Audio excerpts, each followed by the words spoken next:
Welcome to the Frisco Skirt Sew Along. This is our last lesson, lesson number 5, so be sure to watch the first 4 lessons to get caught up with where we are now.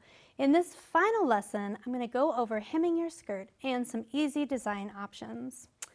To hem the skirt, it's a very simple process, really similar to how you finished the straight placket.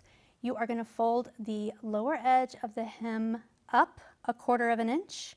Press that all the way around the skirt, and then fold it up again 1 inch, press well, and then stitch around the skirt at that inner fold. And you, my friend, are done.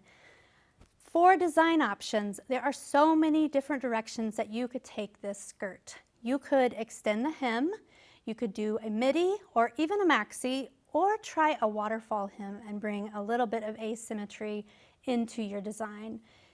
I am super tempted to add a ruffle panel along this bottom edge just for a little bit more volume. You could add pockets, you could block these panels with coordinating prints or directional prints and really get lots of different looks year-round.